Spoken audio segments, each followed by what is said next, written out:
जय श्री कृष्णा। जय श्री राधे भक्तों। कार्तिक मास का महात्म और कथा सुनने वाले सभी भक्तों का आज की कथा में हार्दिक स्वागत है। भगवान विष्णु और माँ लक्ष्मी की कृपा सदा ही आप सभी पर और आपके परिवारजनों पर बनी रहे। तो आइए आज आप सुनेंगे 33वें अध्याय का महात्म। उससे पहले हम सबकी प्यारी दुलारी ब्रज की महारानी श्रीमती राधा रानी का ध्यान कर लीजिए।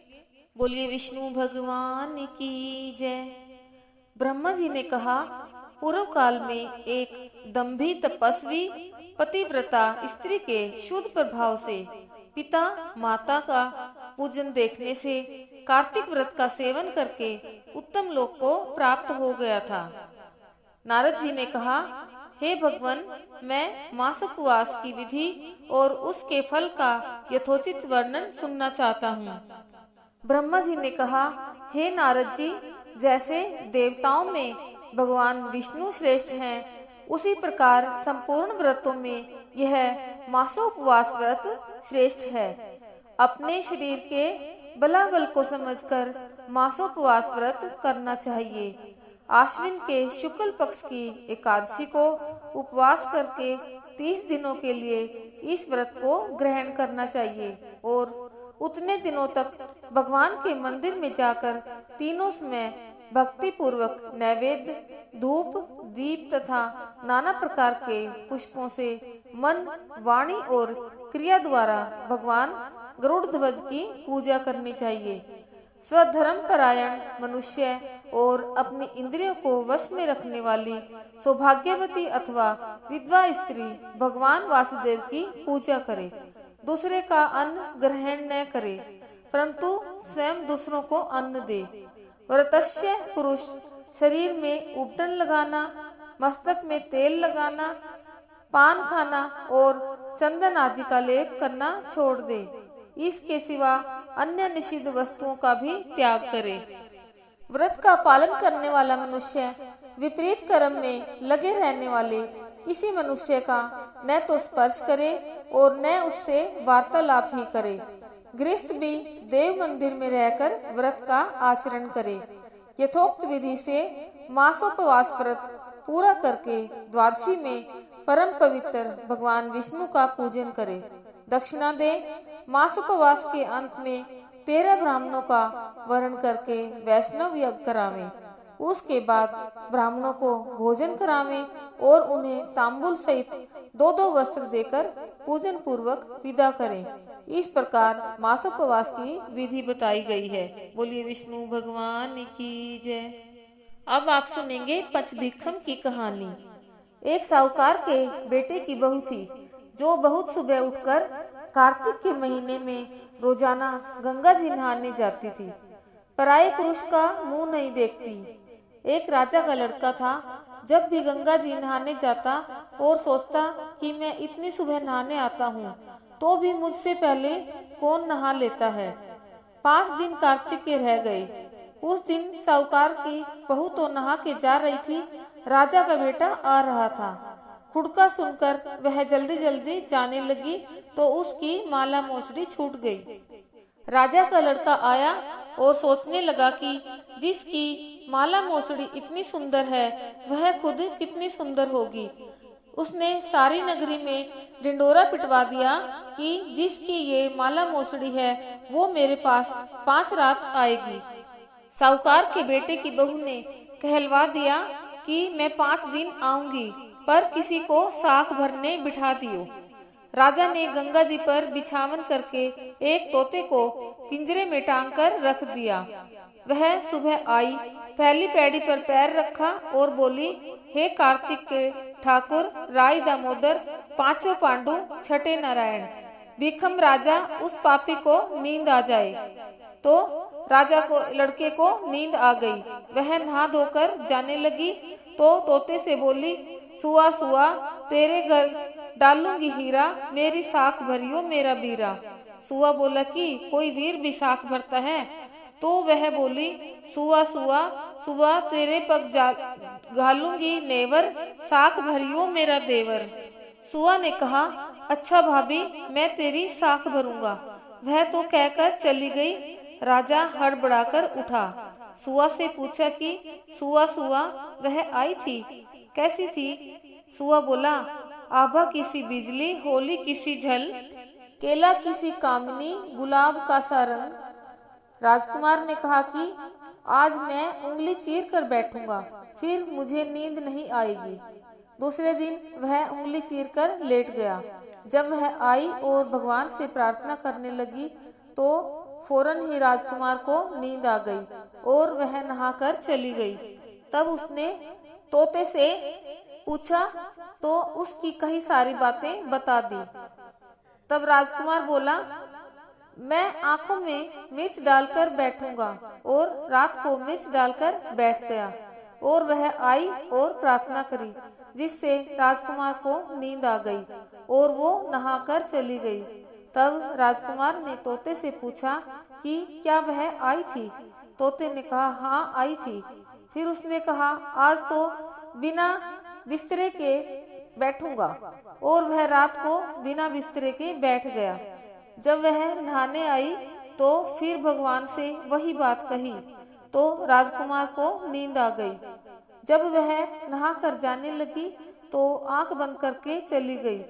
राजकुमार ने उठकर देखा तो वह नहाकर चली गई। वह बोला कि आज तो मैं आग की अंगीठी रखकर बैठूंगा, जिससे नींद नहीं आएगी, और वह अंगीठी रखकर बैठ गया। साहूकार की बहू आई तो भगवान से कहा कि 4 रात तो निकाल दी, परंतु आज की रात और निकाल दो। भगवान ने उसका सत रख दिया और उसे नींद आ गई। जब वह नहाकर जाने लगी तो तोते से बोली कि इस पापी से कह दियो कि तेरी 5 रात पूरी हो गई हैं, इसलिए मेरी मोतियों की माला मेरे घर भेज देना। सुबह राजा के लड़के ने तोते से पूछा कि क्या वह आई थी? तोते ने कहा कि वह आई थी और उसने अपनी माला मंगवाई है। तब राजकुमार ने सोचा कि वह तो सच्ची थी, उसका तो भगवान ने भी सत रख लिया। थोड़े दिन बाद राजकुमार के शरीर में कोढ़ निकल गया और वह तड़पने लगा। तो राजा ने ब्राह्मण को बुलाकर पूछा कि मेरे बेटे का शरीर क्यों जल रहा है? तब ब्राह्मण ने कहा कि वह पतिव्रता स्त्री पर बुरी नजर रखता है, इसलिए यह रोग लगा है। तब राजा ने पूछा कि अब कैसे ठीक होगा? तब ब्राह्मण ने कहा कि उस साहूकार की बहू को धर्म की बहन बनाने और उसके नहाए हुए जल से नहाए तो उसका कोढ़ ठीक हो जाएगा। राजा उसकी माला लेकर घर गया और साहूकार से कहा कि यह माला आपकी बहू की है और उसके नहाए हुए जल से मेरे बेटे को नहला दो। साहूकार ने कहा, वह किसी पराये पुरुष का मुंह भी नहीं देखती। इस नाली के नीचे राजकुमार को बैठा देना। जब वह नहाएगी तो ऊपर से वह पानी गिर जाएगा। बाद में राजकुमार बैठ गया और नहाया तो उसकी चंदन जैसी काया हो गई। हे पंचभिक्षु देवता, जैसा साहूकार की बहू का सत रखा वैसा सबका रखना। कहते सुनते हुकारा भरते, अपने सारे परिवार का सत रखना। पूनो नहाई पड़वा नहाई, 5 रतन 5 तीर्थ 5 भीखम नहाई। 1 टका मेरी गांठ में सुनियो रघुराई, आधे का लाई आंवला आधे की राई। राई दामोदर सांवला जिसने सृष्टि रचाई, राजा के घर उतरी पुतरी बन आई। राजा लाया ब्याह के रानी बन आई, 4 चक्कर 4 मक्कर 4 दिए के लो। मैं तुझसे पूछूं श्री कृष्ण जी कब निस्तारा होए, जब आएगा कार्तिक का महीना तब निस्तारा होए। अब आप सुनेंगे भीष्म पंचक कथा। पुराणिक ग्रंथों में भीष्म पंचक का संबंध भीष्म पितामह से बताया गया है। कहा जाता है कि महाभारत युद्ध के बाद जब भीष्म पितामह सूर्य के उत्तरायण होने की प्रतीक्षा कर रहे थे, उस वक्त भगवान श्री कृष्ण भी पांडवों के साथ उनके समक्ष गए। वहां जाकर उन्होंने पितामह से उपदेश देने की विनती की। तब भीष्म पितामह श्री कृष्ण समेत पांडवों को लगातार 5 दिनों तक राजधर्म से लेकर मोक्ष तक का उपदेश दिया था। भीष्म पितामह के उपदेश को सुनकर भगवान श्री कृष्ण को भी प्रसन्नता हुई। कहते हैं इसके बाद से ही भीष्म पंचक का व्रत रखा जाने लगा। विषम पंचक व्रत में दीप दान करने का खास महत्व होता है। माना जाता है कि इन 5 दिनों में रोजाना दीप दान करने वाले व्यक्ति को जीवन में किसी प्रकार के कष्ट का सामना नहीं करना पड़ता। इन दिनों दीपदान करने से घर में कभी भी धन की कमी नहीं होती है। इन 5 दिनों के खास नियम होते हैं। इन दिनों में मनुष्य को काम, क्रोध और अन्य इच्छाओं का त्याग करना चाहिए और ब्रह्मचर्य का पालन करना चाहिए। इस व्रत में गंध, पुष्प, धूप, दीप और नैवेद्य से भगवान विष्णु की पूजा करनी चाहिए। इन 5 दिनों के पहले दिन कमल के फूलों से भगवान के हृदय की पूजा करें। दूसरे दिन भगवान विष्णु के कमर पर बिल्व पत्र, तीसरे दिन घुटनों पर फूल, चौथे दिन चमेली के फूलों से पैरों की पूजा करें। प्रतिदिन ओम नमो भगवते वासुदेवाय नमः मंत्र का जप करना चाहिए। इस 5 दिन के व्रत को पूरे विधि विधान से करने से सारी मनोकामनाएं पूर्ण होती हैं। बोलिए विष्णु भगवान की जय। अब आप सुनेंगे कार्तिक के रविवार की कथा। एक बुढ़िया थी, उसका नियम था कि प्रति रविवार को सवेरे ही स्नान आदि कर पड़ोसन की गाय के गोबर से घर को लीपकर फिर भोजन तैयार कर भगवान को भोग लगा स्वयं भोजन करती थी। ऐसा व्रत करने से उसका घर धन धान्य एवं आनंद से पूर्ण था। इस तरह कुछ दिन बीत जाने पर उसकी पड़ोसन विचार करने लगी कि यह वृद्धा सर्वदा ही मेरी गाय का गोबर ले जाती है, इसलिए अपनी गौ को घर के भीतर बांधने लग गई। बुढ़िया को गोबर न मिलने से रविवार के दिन अपने घर को न लीप सकी, इसलिए उसने न तो भोजन बनाया और न भगवान को भोग लगाया तथा स्वयं भी उसने भोजन नहीं किया। इस प्रकार उसने निराहार रहकर व्रत किया। रात्रि को हो गई और वह भूखी सो गई। रात में भगवान ने उसे स्वप्न दिया और भोजन न बनाने तथा भोग न लगाने का कारण पूछा।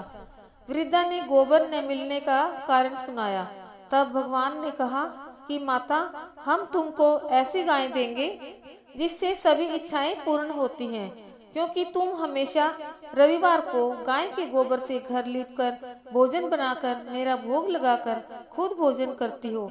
इससे मैं खुश होकर तुमको यह वरदान देता हूँ तथा अंत समय में मोक्ष देता हूँ। स्वप्न में ऐसा वरदान देकर भगवान तो अंतर ध्यान हो गए और जब वृद्धा की आंख खुली तो वह देखती है कि आंगन में एक अति सुंदर सी गाय और बछड़ा बंधे हुए हैं। वह गाय और बछड़े को देखकर अत्यंत प्रसन्न हुई और उसको घर के बाहर बांध दिया, वहीं खाने का चारा डाल दिया। जब उसकी पड़ोसन ने बुढ़िया के घर के बाहर एक अति सुंदर गाय और बछड़े को देखा तो द्वेष के कारण उसका हृदय जल उठा तथा जब उसने देखा कि गाय ने सोने का गोबर दिया है तो वह उस गाय का गोबर ले गई और अपनी गाय का गोबर उसकी जगह पर रख गई। अब तो वह नित्य प्रति ही ऐसा करने लगी और सीधी सादी बुढ़िया को इसकी खबर भी नहीं लगी। तब सर्वव्यापी ईश्वर ने सोचा कि चालाक पड़ोसन के कर्म से बुढ़िया ठगी जा रही है। भगवान ने संध्या के समय अपनी माया से बड़े जोर की आंधी चला दी। बुढ़िया ने अंधेरी के भय से अपनी गाय को घर के भीतर बांध दिया। प्रातःकाल उठकर जब वृद्धा ने देखा कि गाय ने सोने का गोबर दिया है तो उसके आश्चर्य की सीमा न रही और वह प्रतिदिन गाय को घर के भीतर ही बांधने लगी। उधर पड़ोसन ने देखा कि बुढ़िया गऊ को घर के भीतर बांधने लग गई और उसका सोने का गोबर उठाने का दाम नहीं चलता तो वह ईर्ष्या से जल उठी। अब वह तो और कुछ उपाय न देख उसने उस देश के राजा की सभा में जाकर कहा, महाराज, मेरे पड़ोस में एक वृद्धा के पास ऐसी गाय है जो आप जैसे राजाओं के ही योग्य है। वह नित्य सोने का गोबर देती है। आप उस सोने से प्रजा का पालन करिए। वह बुढ़िया इतने सोने का क्या करेगी? राजा ने यह बात सुन अपने दूतों को बुढ़िया के घर से गाय लाने की आज्ञा दी। बुढ़िया प्रातः ईश्वर का भोग लगा भोजन ग्रहण करने जा ही रही थी कि राजा के कर्मचारी गाय को खोलकर ले गए। वृद्धा काफी रोई चिल्लाई, किंतु कर्मचारियों के समक्ष कोई क्या कहता। उस दिन वृद्धा गऊ के वियोग में भोजन न खा सकी और रात भर रो रो कर भगवान से गऊ को पुनः पाने के लिए प्रार्थना करती रही। उधर राजा गऊ को देखकर बहुत प्रसन्न हुआ, लेकिन सुबह जैसे ही वह उठा, सारा महल गोबर से भरा दिखाई देने लगा। राजा यह देखकर घबरा गया। भगवान ने रात में राजा को स्वप्न में कहा कि राजा, गाय बुढ़िया को लौटाने में ही तेरा भला है। उसके रविवार के व्रत से खुश होकर मैंने उसे गाय दी थी। प्रातः होते ही राजा ने वृद्धा को बुलाकर बहुत से धन के साथ सम्मान सहित गाय बछड़ा लौटा दिया और उसकी पड़ोसन दुष्ट बुढ़िया को बुलाकर उचित दंड दिया। इतना करने के बाद राजा के महल से गंदगी दूर हो गई। उसी दिन से राजा ने नगर निवासियों को आदेश दिया कि राज्य की तथा अपनी समस्त मनोकामनाओं की पूर्ति के लिए रविवार का व्रत करो। व्रत करने से नगर के लोग सुखी जीवन व्यतीत करने लगे। कोई भी बीमारी तथा प्रकृति का प्रकोप उस नगर पर नहीं होता था। सारी प्रजा सुख से रहने लगी। बोले रविवार महाराज की जय। अब आप सुनेंगे तुलसी चालीसा। श्री तुलसी महारानी करूं विनय सिर नाय, जो मम हो संकट विकट दीजे मात नशाय। नमो नमो तुलसी महारानी, महिमा अमित न जाए बखानी। दियो विष्णु तुमको सन्माना, जग में छायो सुयस महाना। विष्णु प्रिया जय जयति भवानी, तिहु लोक की हो सुख खानी। भगवत पूजा कर जो कोई, बिना तुम्हारे सफल न होई। जिन घर तक नहीं होए निवासा, उस पर कर ही विष्णु नहीं बासा। करे सदा जो तब नित सुमिरन, ते के काज होए सब पूरन। कार्तिक मास महात्म तुम्हारा, ताको जानत सब संसारा। तब पूजन जो करे कुंवारी, पावे सुंदर वर सुकुमारी। कर जो पूजन नित प्रति नारी, सुख संपत्ति से होए सुखारी। वृद्धा नारी करे जो पूजन, मिले भक्ति होवे पुलकित मन। श्रद्धा से पूजे जो कोई, भवनिधि से तर जावे सोई। कथा भागवत यज्ञ करावे, तुम बिन नहीं सफलता पावे। छायो तव प्रताप जग भारी, ध्यावत तुम ही सकल चित धारी। तुम ही मात यंत्रन तंत्रन, सकल काज सिद्ध होवे क्षण में। औषधि रूप आप हो माता, सब जग में तब यश विख्याता। देव ऋषि मुनि ओ तपधारी, करत सदा तब जय जयकारी। वेद पुराण तब यश गाया, महिमा अगम पार नहीं पाया। नमो नमो जय जय जय सुख कारणी, नमो नमो जय दुख निवारणी। नमो नमो सुख संपत्ति देनी, नमो नमो अग काटन छेनी।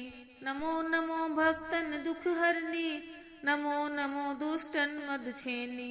नमो नमो भव पार उतारनी, नमो नमो परलोक सुधारनी। नमो नमो निज भक्त उबारनी, नमो नमो जन काज संवारनी। नमो नमो जप कुमति नशावनी, नमो नमो सुख उपजावनी। जयति जयति जय तुलसी माई, ध्याऊं तुमको शीश नवाई। निज जन जानि मोहि अपनाओ, बिगड़े कारज आप बनाओ। करूं विनय मैं मात तुम्हारी, पूर्ण आशा करहूं हमारी। शरण चरण कर जोरी मनाऊं, निस दिन तेरे ही गुण गाऊं। कहूँ मात यह अब मोह पर दाया, निर्मल होए सकल मम काया। मंगू मात यह वर दीजे, सकल मनोरथ पूर्ण कीजे। जानू नहीं कुछ नेम अचारा, क्षमहु मात अपराध हमारा। 12 मास करे जो पूजा, तासम में जग में और न दूजा। प्रथम ही गंगा जल मंगवावे, फिर सुंदर स्नान करावे। चंदन अक्षत पुष्प चढ़ावे, धूप दीप नैवेद्य लगावे। करे आचमन गंगा जल से, ध्यान करे हृदय निर्मल से, पाठ करे फिर चालीसा की, स्तुति करे मात तुलसा की। यह विधि पूजा करे हमेशा, ताके तन नहीं रहे कलेशा। करे मास कार्तिक का साधन, सोवे नित पवित्र सिद्ध हुई जाई। है यह कथा महासुखदाई, पढ़े सुने सो भव तर जाई। तुलसी मैया तुम कल्याणी, तुमरी महिमा सब जग जानी। भावना तुझे माँ नित नित ध्यावे, गागा कर्मा तुझे रिझावे। यह तुलसी चालीसा पाठ करे जो कोय, गोविंद सो फल पावहीं जो मन इच्छा होए। तुलसी माता की आरती।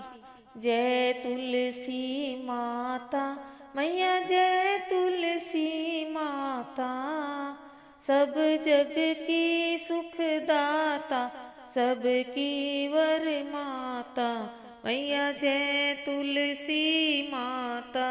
सब योगों से ऊपर, सब रोगों से ऊपर मैया, सब रोगों से ऊपर, रज से रक्षा करके, रज से रक्षा करके, सबकी भव त्राता। ओम जय तुलसी माता। वटुपुत्री हे श्यामा, सुरबल्ली है ग्रामा मैया, सुरबल्ली है ग्रामा। विष्णु प्रिय जो नर तुमको सेवे, सो नर तर जाता मैया जय तुलसी माता। हरि के शीश विराजत, त्रिभुवन से हो वंदित मैया, त्रिभुवन से हो वंदित। पतित जनों की तारिणी, पतित जनों की तारिणी, तुम हो विख्याता मैया जय तुलसी माता। लेकर जन्म विजन में आई दिव्य भवन में मैया, आई दिव्य भवन में। मानव लोक तुम्हीं से, मानव लोक तुम्हीं से, सुख संपत्ति पाता मैया जय तुलसी माता। हरि को तुम अति प्यारी, श्याम वरण सुकुमारी मैया, श्याम वरण सुकुमारी। प्रेम अजब है उनका, प्रेम अजब है उनका, तुमसे कैसा नाता मैया जय तुलसी माता। हमरी विपद हरो तुम, हमरी विपद हरो तुम, कृपा करो माता मैया जय तुलसी माता। जय जय तुलसी माता मैया जय तुलसी माता। सब जग की सुखदाता, सबकी वर माता मैया जय तुलसी माता। बोलिए तुलसी महारानी की जय, बोलिए शालिग्राम भगवान की जय।